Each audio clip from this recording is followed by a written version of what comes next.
Okay, maybe while we're waiting for anybody else to join, we'll just kind of go over how things are going to work today, and just we'll do some introductions.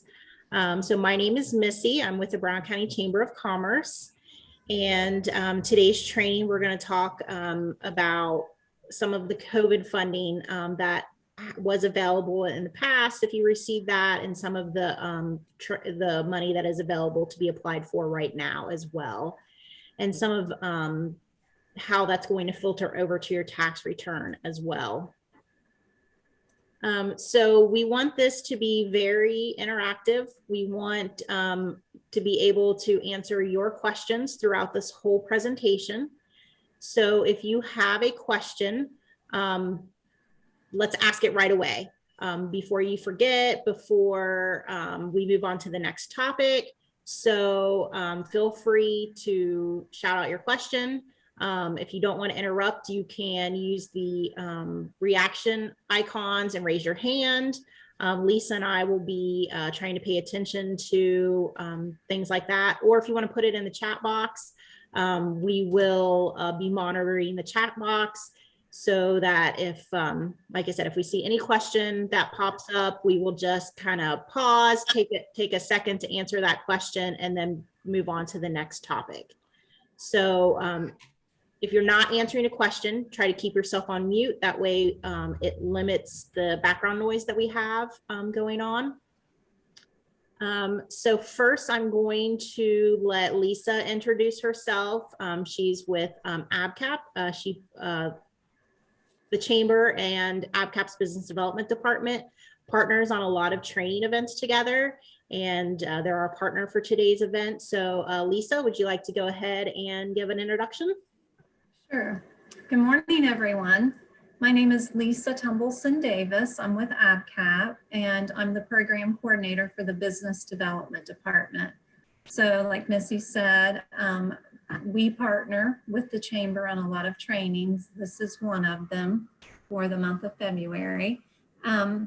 We'll have some more coming up as the next few months come by. So we'll be sending out emails and stuff on new trainings that we have coming up. We're doing a lot of virtual trainings right now because we can't do in person. But, and like Missy said, if you had a question, go ahead, ask it when you're thinking of it, so we can go ahead and get everything addressed. Thank you, Lisa. Our two presenters today are Peter Beck and Zach Thatcher. They're with the Thatcher Group and First United Tax Service. They're located in Mount Orab, and they'll give themselves a little bit more information as we get started into the training.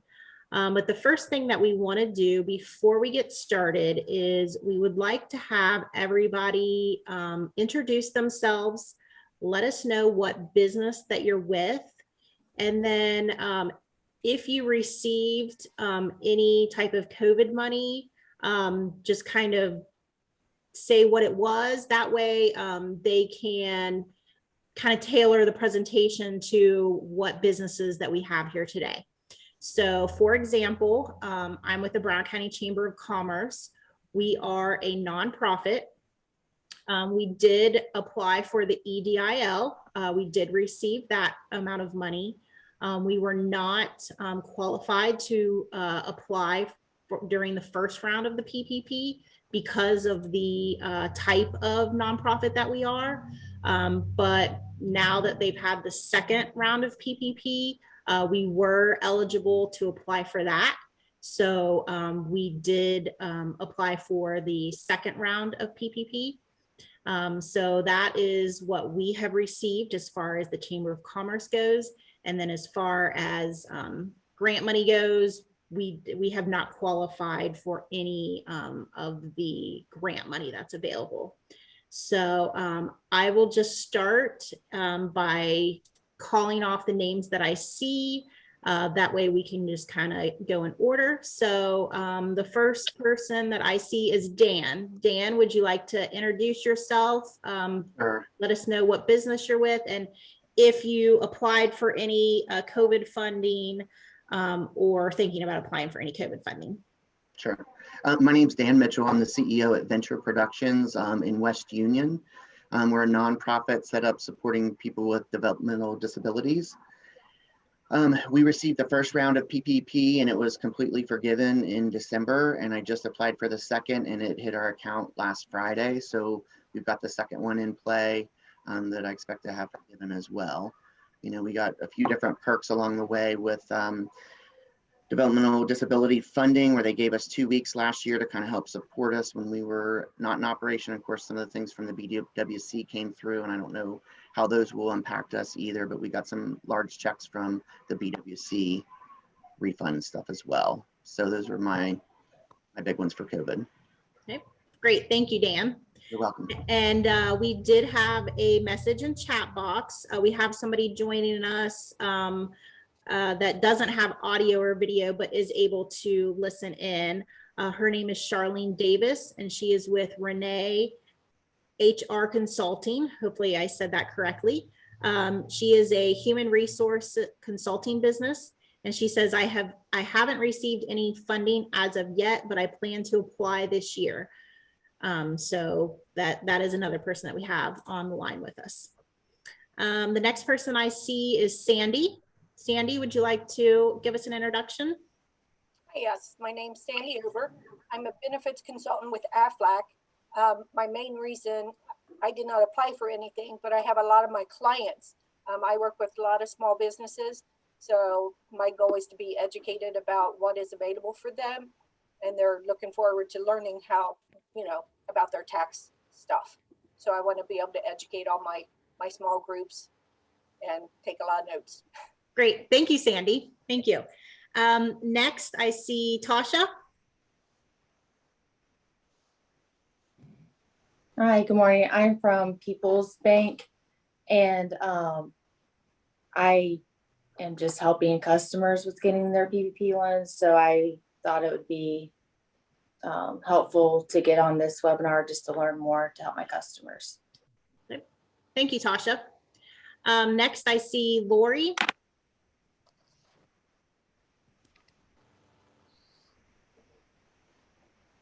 So I'm with Buckeye Valley Beef Cooperative, and we are, we received the SBA grant, COVID grant, and we just recently applied for the PPP grant. We don't have it yet, but we were curious about the tax implications, and then this came up, so thought it was perfect. All right, thank you. Next, I see Sharon.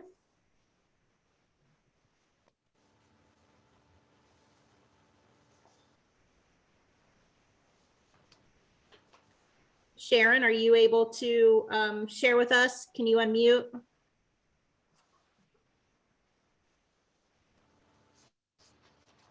Okay, we might come back to Sharon. Next, I see Judith.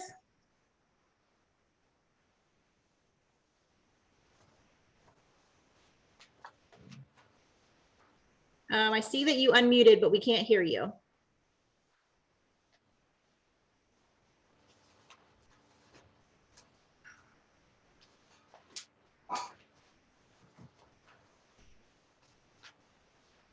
Okay, Judith, I know she is with Brown County Women's Health. Maybe if we can get your sound working here in a little bit, you can jump in. Next is Doug. Doug. Oh, Doug Haney. Doug, are you able to unmute?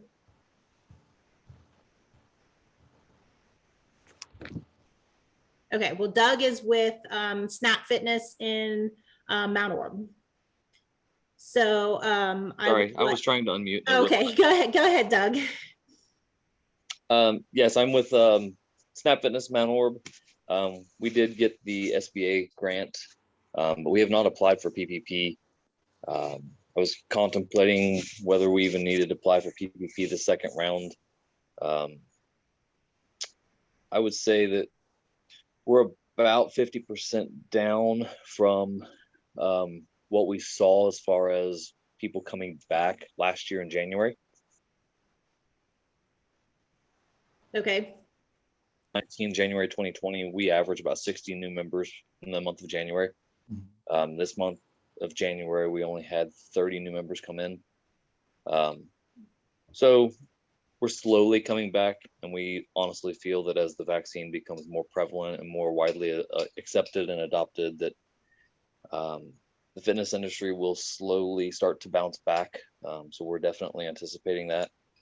I was more interested today in joining just for the tax information and stuff like that. So. Okay, thank you, Doug. All right, then without further ado, I will go ahead and turn it over to Peter and Zach. And like I said, if you have a question, either put in the chat, raise your hand, or shout it out. We want this to be very interactive. So if you have a question, let's address it when you think of it, so that we don't either move on to the next topic or that you forget your question. So take it away.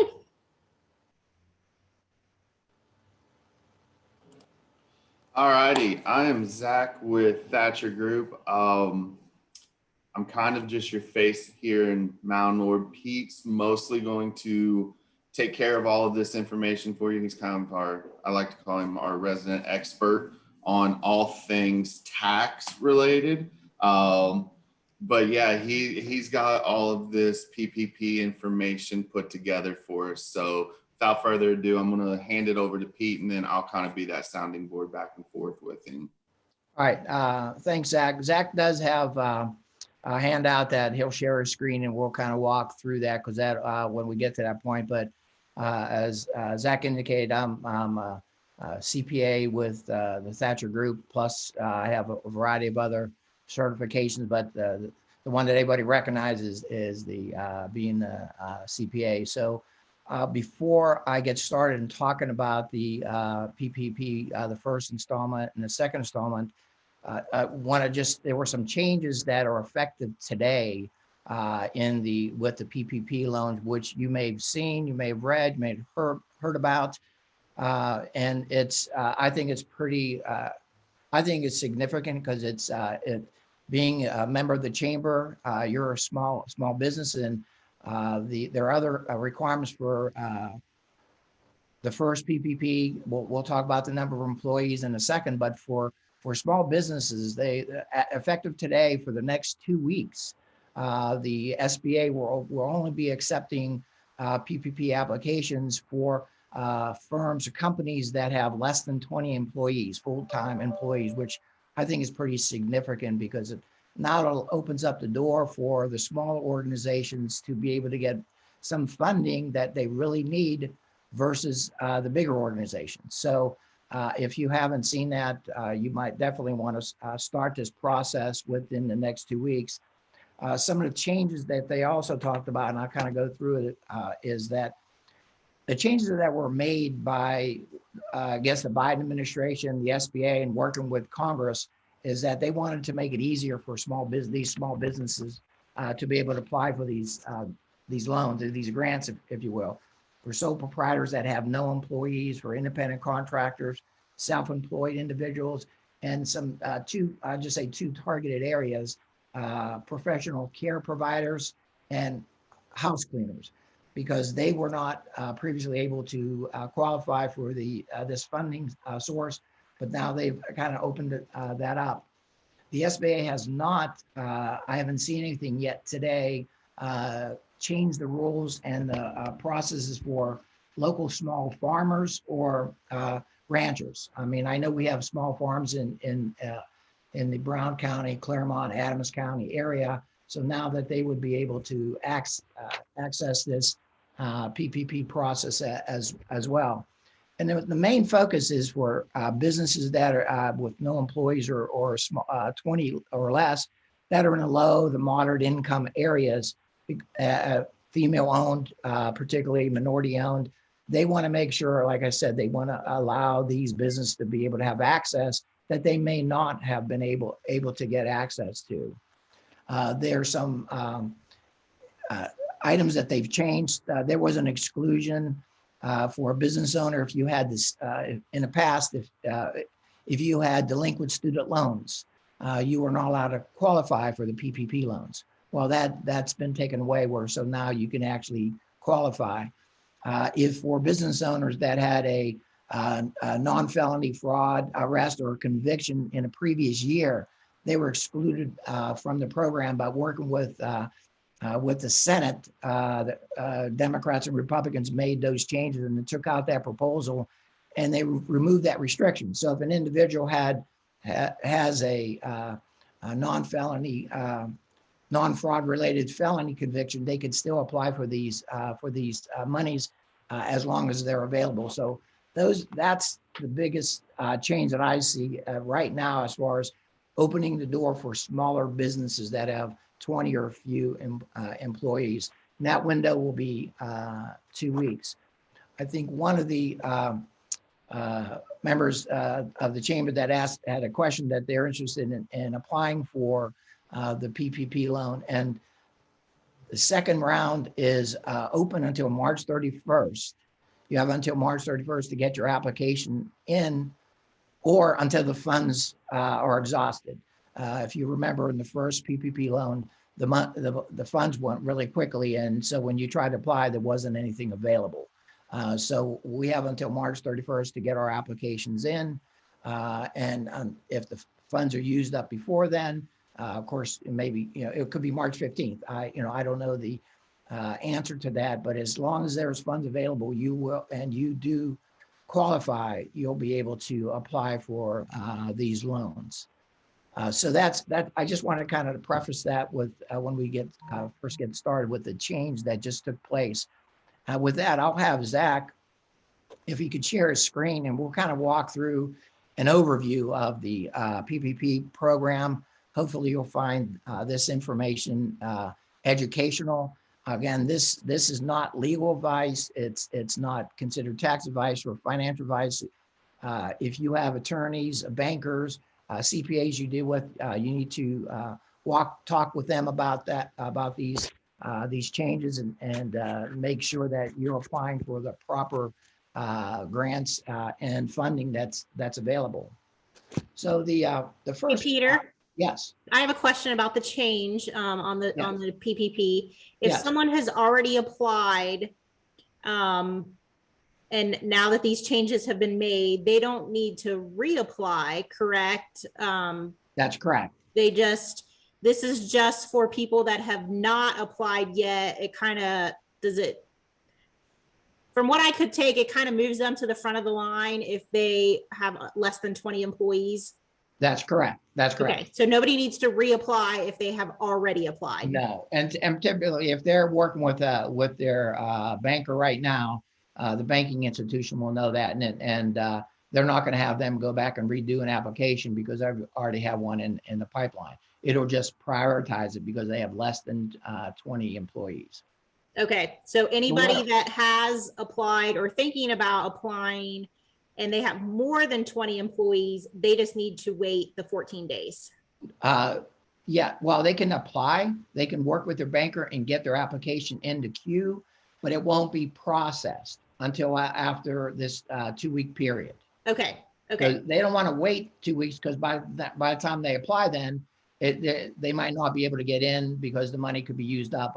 So what I would suggest is that they work with their banker or whoever they work with to finance company to get their applications in, get it in the queue, and then once it's ready, it'll be automatically submitted. Okay, thank you for that clarification. Okay. So I guess as you can see from the overhead, the types of there's organizations for the PPP loans. There are some individuals never applied for the very first PPP loan. There is still funding available because as you know, they shut the program down because it expired, but they never used up all the money. So if you have individuals that still want to apply for the first one PPP, they can still do that. For example, if you have, it showed some of the not-for-profits and chambers, but that said, if you had 500 or more, the first one was for 500 or less employees. The second PPP loan that they just made these changes were 300 or less to get it down to the smaller organizations to make sure that they're eligible for these loans. Unfortunately, in the past, the bigger corporations took advantage of all that. They had their bankers or loan officers submit everything in, and they were able to utilize the funds before it got down to us in Brown County. So now we're hopefully with the changes, with the 20 or less, with the 300 or less, there'd be more monies available. And to qualify for the second, either called an advance or the second PPP loan, which could be your first one, you have to have looked at your gross receipts. I think we had individuals say that their membership has gone down 50%, the revenue's gone down. You have to look at, for example, the second quarter of 2019 and compare that to the second quarter of 2020. And if your income has gone, or gross receipts has gone down more than 25%, you then would qualify for this. So you need to take a look at comparable quarter. Some individuals have looked at the first quarter compared to the third quarter, and their application may be rejected because they're not comparing the same quarter. So you want to compare the first quarter against the first quarter results, second, third, and so on. So how do you apply for, is there any questions on that? Yeah, just this is Dan from Venture. Yeah. Question on that, and it can be just one quarter out of the entire year, correct? And I think That's you correct. can do it a year over year also. It just, yeah, one quarter out of a year. One quarter, and you can back out your first PPP loan. Is that correct also? That's correct. It doesn't, yeah, it doesn't. Well, you can back it out if you have either used all the funds or you plan on using that. Or you can give that money back and then just qualify for a larger second advance. So you have a couple options there. So wait, the 25% reduction, then that includes the PPP loan? No. Period. The You can PPP back that loan first one out doesn't completely, count towards right? gross receipts. Okay, gotcha. That's why when you set up your accounting, when you work with accounting firm like Thatcher Accounting, they'll work with you to make sure that you separate the PPP loan from your gross receipts, because they're two different things. One is a loan, and that should be set up on your books as a loan temporarily, and the other is your gross receipts. So this should not be included as part of your revenue stream when you're doing comparisons. What about any other revenue, like from the BWC that wasn't planned or that they gave back? That's not those grants, the grants that you got from the BWC, that's not part of your ongoing operation. That's just money that was available, and it's not considered gross receipts. It's not recurring income to you. Okay. So it can be backed out or not backed out. Correct. Yeah. Well, you don't include it. So if you include it, you want to back it out. Oh, okay. What other kind of considerations would be backed out? Well, if you got an EIDL loan, that would be backed out. That's not something that you'd have to account for to say, like, I got an EDIL for $1,000 or $10,000. So my request for this has to be reduced by that amount. So no, it does not have to be. So you exclude that. So that's not part of your revenue stream. Gotcha. What you're just looking at is gross receipts. If you sell a product, or you have services, and you invoice somebody, what is that? And you're not invoicing the state BWC, you're just getting your grant or your workers' comp money back, and that's not part of operational income. What about like we take dollars from Medicaid, like reimbursement dollars for waiver services? If you get money, government money, you have to make sure that you are separating like, for example, if your salary is paid by the government, you can't use your salary towards getting your PPP loan. If that money is not used for you, but let's say you have 2 employees, that money is used for 1 employee, but yours is covered by your operation, then you can just utilize your wages for that. You have to segregate the two. Okay. Okay. Okay. Yep. So anything else? Okay. Then on the under the I think it's pretty unique. For live performances, museums, movie theater operations, there were some changes in the second draw of the PP loan that came out in December is that it's called a shattered venue operation. If you were impacted, if you're in one of those industries, now you're going to be able to apply under the shuttered venue operations for a PPP loan to get preference over someone else. So I think they made it more flexible for you to apply for these awards and these grants. So that's something that if you're in those market areas, you might want to definitely take a look at the shattered venue operators. You can either apply for that or you can apply for a PPP loan. You have to make a decision of what's going to be the best option for you. So I would talk to your tax accountant or your attorney or your banker about that. So the next is how to apply. There are a variety of ways to apply for a PPP loan. We have a banker from People's Building a Loan. They'll be able to assist you in providing financing if you haven't used them or whatever if you're using some other finance company to provide you the resources. Like I said, you'll have to apply by March 31st or when the funds are exhausted. So the sooner the better. If you can get your application in the works, I would suggest that you go ahead and do that. So when you apply for the second round of the PPP application, there's going to be some documentation that you need, and some of that supporting documentation. And typically it's all the same, but your banker may want it in a different format or some additional information. But you have to document your number of full-time employees, what their pay rates are, what you're going to be using the expenses on, like your mortgage payment, your lease payment, utility type expenses. So you'll have to have documentation that supports, like, hey, here's what I pay Duke. And so you show them that receipt.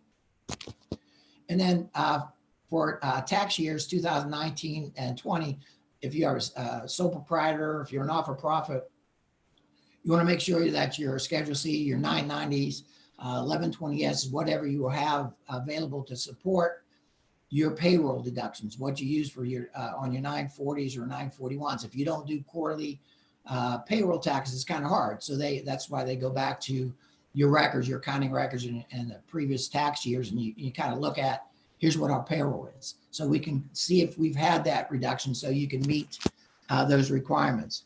And on your payroll records, if you are using like Paycor or ADP or Paychecks, they should break down the various type expenditures, what you're paying for pay time off, for sick time, for vacation, for family leave. All that can be included as part of payroll expenses when you request a loan. And then next, what can you use the loan for?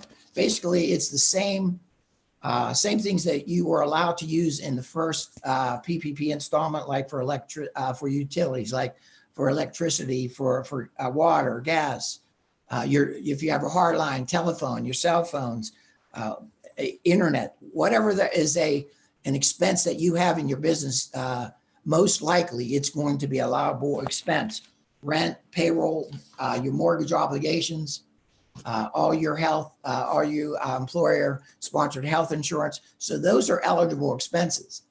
In addition to that, under the second installment of PPP, there are 4 new categories that they added: operational expenses, property damage costs that you may have incurred, supplier costs, as well as worker protection. So I'll kind of go through those 4 areas. Operational expenses. In the past, loans, you couldn't use these as eligible expenses, but they are now. Cloud computing, or if you have your product, your service delivery system, if you have payroll that you're paying for a payroll service, or you do it yourself, the tracking of the payroll, the payment of the payroll, your human resources function for the people that are in HR, the human resources function, because it's going to require them more time to make sure they're accounting for this and tracking this information. Any business or accounting software that you purchased to track inventory, supplies, records, or even your income and your expenses. Property damages basically are from public disturbances. If there's been something that happened in your community where there's been some damages or looting, that's also an eligible expense. Supplier costs, if you actually need this product and you would not have this product, that's covered. In the past, they kind of said, well, it's you bought perishables, we're not going to cover it. Well, under the second installment, yes, that would be qualified. And then worker protection, which is a big area, which I think it impacted all business, even the chamber included. That's why we're doing a virtual versus an in-person. Is that what did you have to do to change your operations? Did you have to buy PPP? Did you have to make investments like modifications to your facilities to air purification systems? If you're a restaurant, did you have to put outside seating? Did you have to put in a drive-in window? So if you actually had to make facility changes to accommodate this pandemic, these issues, then that's also going to be an eligible expense that you're going to be able to write off. But if you have any particular questions, we'll be happy to answer those. Zach will be able to answer, or talk to your accountant or CPA. They'll talk to you about what's eligible and what's not. And then next one, am I eligible for the new round of PPP? And I think we talked about it briefly. It was like if you had 300 or fewer employees, I talked about the 20 or less. If you have used, and some of you have already received the first PPP loan, you've used your money. If you've used it all, you can qualify for the second. If you haven't, you have to utilize, say you're going to be using that money before you get the next loan.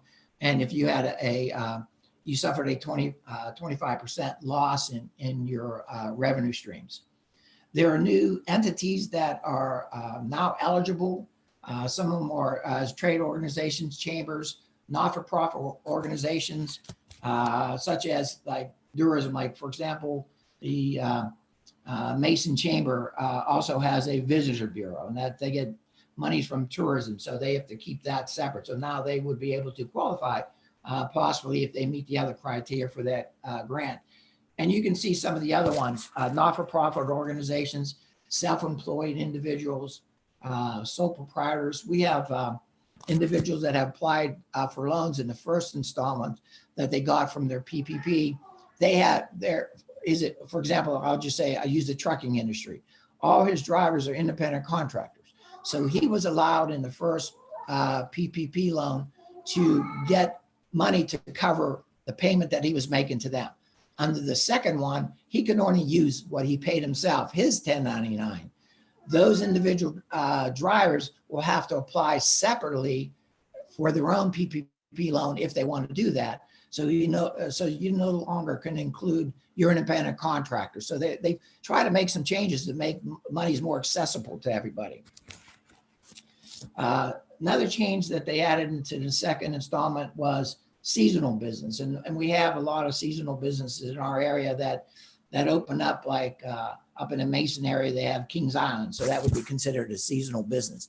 And if you have businesses in your community, that would, and there's some requirements for that. But basically it's, you've been in business for less than 7 months a year, you'd be considered a seasonal business.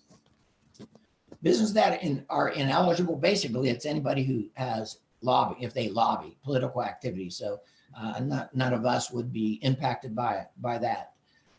So basically what I'm saying is that everybody should apply, because I think they've made the criteria easier and streamlined for you to actually go through and get the financing that you need. There are some maximum amounts if you haven't, as I said, if you haven't returned all of your PPP loan from the first installment, you just have to say you're going to use it and show that you're going to be able to use that, so you can demonstrate that you actually can get this second advance. And we'll kind of move on to how the second round is calculated. It's the first round and the second round of, Zach, if you want to move your share screen a little bit higher. how it's calculated, there were two ways. If you remember, the first time you went for the PPP loan, it was 2.5 times of your payroll cost up to, or $10 million, up to that amount. It made it difficult for some industries to comply to that. So they weren't able to get the funding that they needed. So they came up with the new loan. This, if you have like a 72 business, if you're in a restaurant or you're in that industry that's impacted by that, you're allowed to use 3.5% of your payroll costs. So it's going to allow you to be able to receive more money if you're in that industry versus someone else that's another industry that only can use 2.5%. So you'll have to talk to your banker about that, your accountant, making sure that you're applying for the right loan and for the right amount. It's still capped at $100,000. I know that if you have individuals who make $150,000, you can only include $100,000 of their pay per employee. And then, so that capped it in change. And then Zach, we're ready to move on to the next one, talk about a little bit about forgiveness. I think that's what some of the couple of the members I heard talk about, the tax implications, and Zach could talk a little bit about that. But basically, when you get these PPP loans, you need to separate those from your regular income. You need to track them separately because it's going to be it's going to make it easier for you record keeping wise to go back to your finance company, your banker, and say, here's how I use my money. But if it's commingled, it makes it a little bit harder. Typically, when you get the funds, you would debit cash and you would credit your PPP loan payable account. And then when you use that money, you would credit your cash and debit your expense. So you're allowed to use those expenses on your financial statements and your tax return, because it's not income to you yet, because it's really a loan right now until, if you don't pay it back, if you don't use the money that you should be using, and you'll then have a loan, you'll have a liability that you'll have to start paying back. So that would be treated differently. But if it is forgiven, it's not taxable income to you. So Zach could talk a little bit more about that in detail. We want to kind of burden everybody with the debits and credits, but we can walk you through. Basically, if you use 60% of your money for your payroll and 40% for eligible expenses, your loans are going to be forgiven. There were some, as you probably heard the stories, where individuals went out and bought Lamborghinis. Well, that's not really a legitimate expense for your business. So most likely that would not be forgiven, and that you'd have to pay that back. They've changed the criteria. If you have loans that are under $50,000, a lot of our members would have loans requests for less than $50,000, to make it easier to account for it, to ask for forgiveness of those as far as the documentation that you're going to need, versus loans that are $150,000 and greater. And you can see from the forgiveness,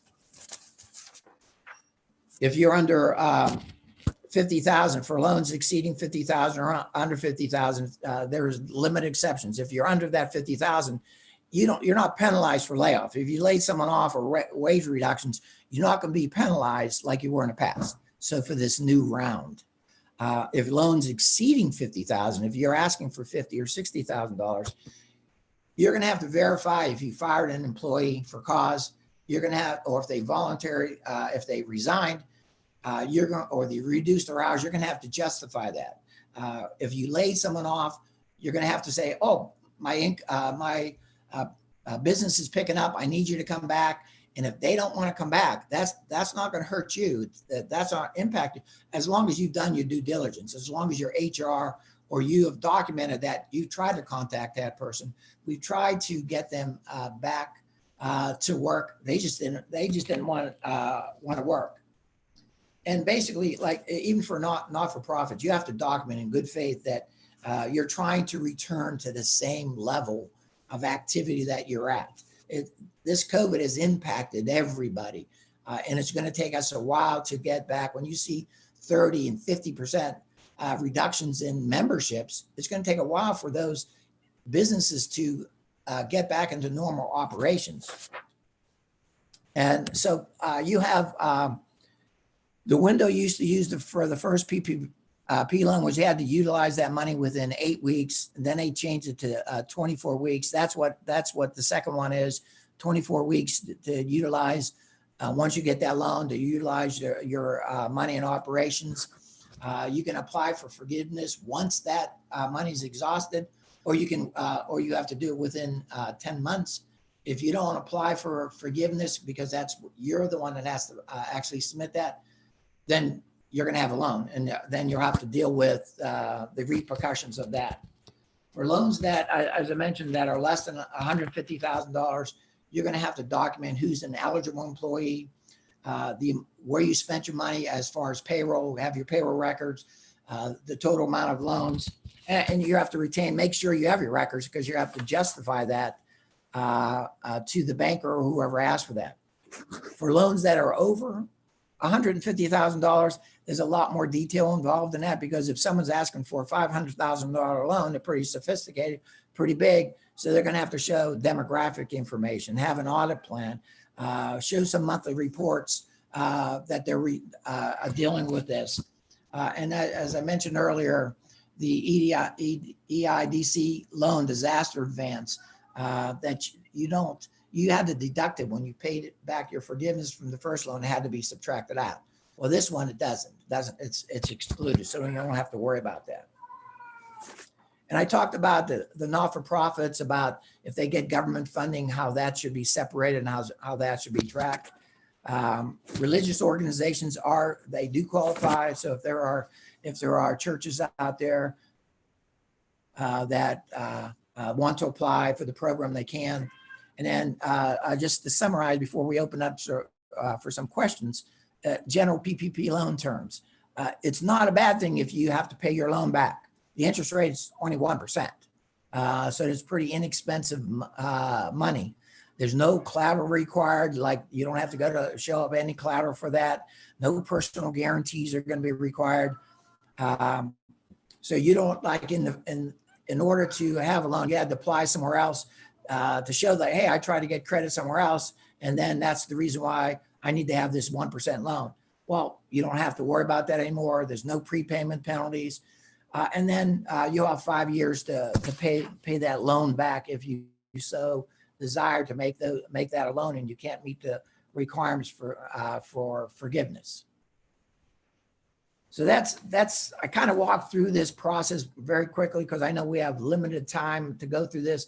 Wanted to make sure that we addressed your issues, your concerns, and if we don't, put it in writing, get it back to Missy or Lisa or Zach, and we'll address those questions.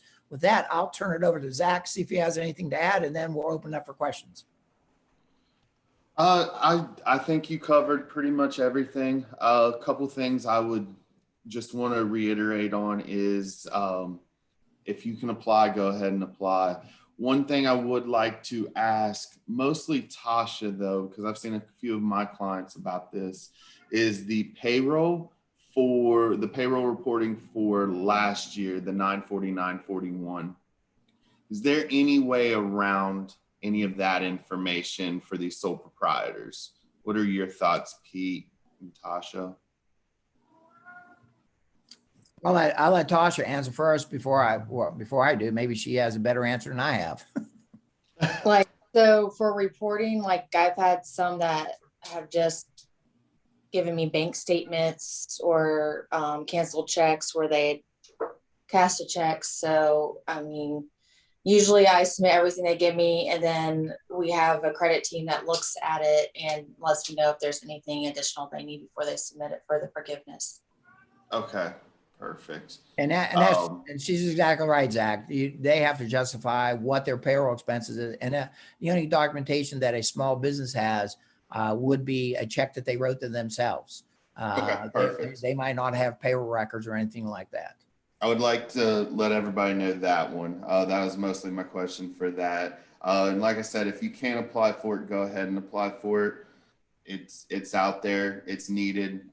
So utilize it. I just want to make one other point that we talked about.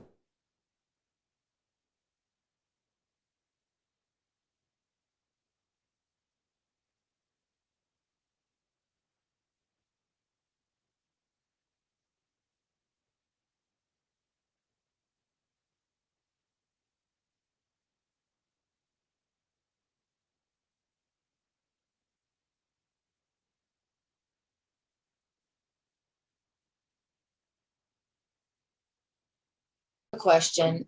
This round, I have a lot of farmers that are applying for it, and since they're pretty much sole proprietor. They don't have any employees, and they don't technically pay themselves. So they're having a hard time figuring out what to use for the monthly payroll to do the times it by the 2.5. My thoughts are, as farmers are get hit with self-employment tax, would be whatever their yearly profit is. Divide that by 12 would be my assumption on any of the monthly payroll for them, because they are considered, because they do get hit with SE tax.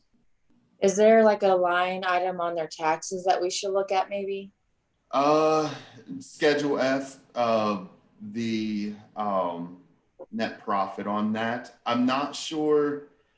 I would argue if there's any add backs. What are your thoughts about this, Pete, with mileage and depreciation add back with that, considering those aren't dollar for dollar deductions? Right. There has been nothing that I've seen that says that you have to add that back. It is just what you said. It's their bottom line, what's on that Schedule F or Schedule E or Schedule C. That net profit is what the banker should be going on, and for comparisons.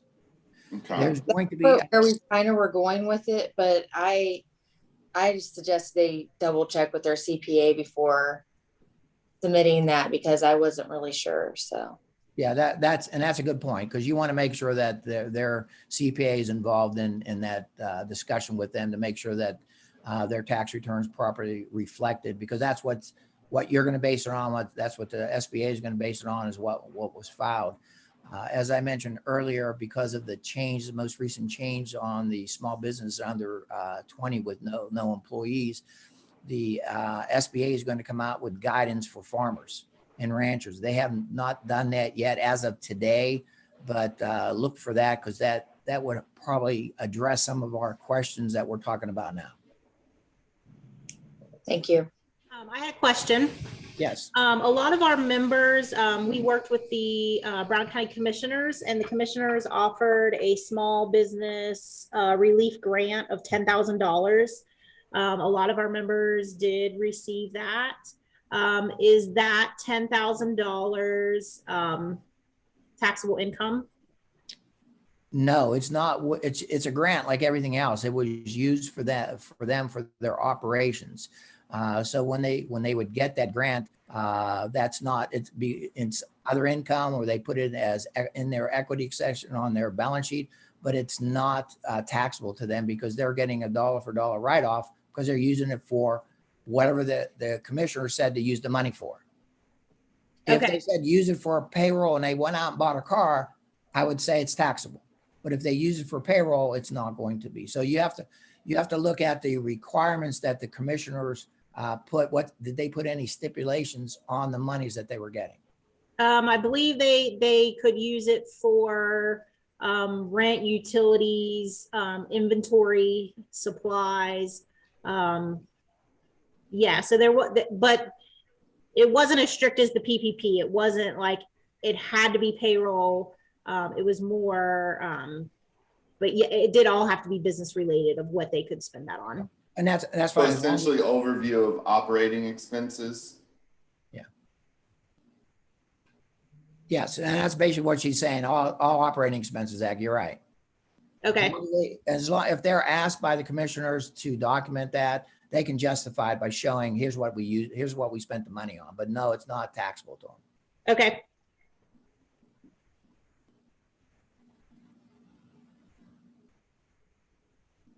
Anyone else have any questions? Well, as Zach said earlier, if you have questions, get them back to us, but apply early for your loans that you can request because you want to get in the pipeline, you get it over to your banker because they're going to try to get the small, if the banker submits, if you have 300 employees and you submit it and someone else has 20, the SBA is going to make the decision. They're going to prioritize the ones with 20 or less employees first. So I would get it in the pipeline so your money, the money's going to be available for what you're applying for. Looks like we have a question in the chat room. The first one, it says, is the commissioner's grant still available? No, last we heard they had a set amount of money. They did give out that full amount. Should they get another round of funding, the first thing that they do is they let us know, and we make sure that we send out that information to all the members. But then we also try to do a filter because if it's very specific, like the 20 employees or less, or nonprofits or whatever, we have actually been filtering out our members that have met that criteria, and we have given them a call to say, hey, heads up, there's this funding available. You seem to meet the criteria based on how we have you listed in our system. Here's some more information about that. So as of right now, we have not been told of any additional funding coming from the commissioners, but if we do, we will be sure to let our members know. And then the next question is, just to clarify, grants received aren't taxable money to your business when you file your taxes. Is that correct? That's correct, because if you use it for the operations for payroll and for the eligible expenses, if you use it for something else that was not eligible, then that part of it is going to be income to you because it's not a deductible expense for the PPP grant. There's maybe some organizations that applied for the first one and the year is closed out, but they haven't finished forgiveness. So what they should be doing is setting that up as a liability on their books until next year, like 2021, and then they could just take, once that forgiveness is approved, debit that loan, and then just credit forgiveness of loan. So that it's really a balance sheet item if it hasn't been forgiven already. But if it's been forgiven, it's not taxable. Okay. Okay. And then Dan had a question. He said, I didn't realize it was for things other than payroll. Which thing are you talking about? Dan, do you want to specify?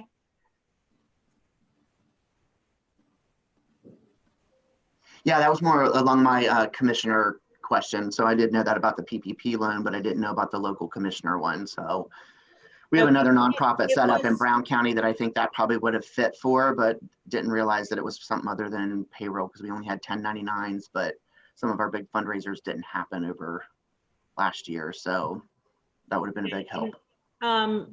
Like I said, it may have been because it was a Brown County commissioner thing. So I don't know that you would have applied or qualified if you are in Adams County. Well, I run the nonprofit here in West Union, but we also have the Cherry Ridge Therapeutic Learning Programs. That's also set up under a 501c3 there in Georgetown. So okay, we've got two. Okay. Yep. I see. I might reach out to you after this or sometime today just to discuss if you hear anything that might come along as a fit for us. Okay, there. absolutely. Yep. Yeah. Thank you.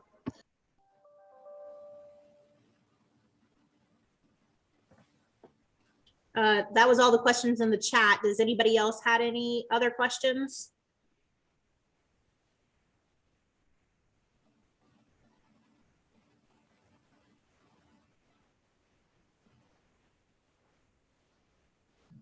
I mean, I think what we have learned from today is that if your business is qualified, definitely apply. It's only going to help. It doesn't sound like there's a lot of tax implications on it if a lot of this money is not taxable. So definitely take advantage of it, but make sure that you know how you need to spend it so that you don't have those types of things that would need to be paid back, as long as you're spending it the way that it was intended to be spent. It sounds like it would be a good fit. So, and then Zach, I know we had someone ask for your contact information. I did add it into the chat room, but would you like to just let people know your contact information or how they were to get a hold of you should they have further questions? I'll actually put my email in there as well to everybody. So if you would like to reach out to me at any time, you have my phone number. I will also put my cell phone number in here. You can call or text it as well. So reach out to me anytime and we can get you all taken care of, or help you with any additional questions you have for the funding.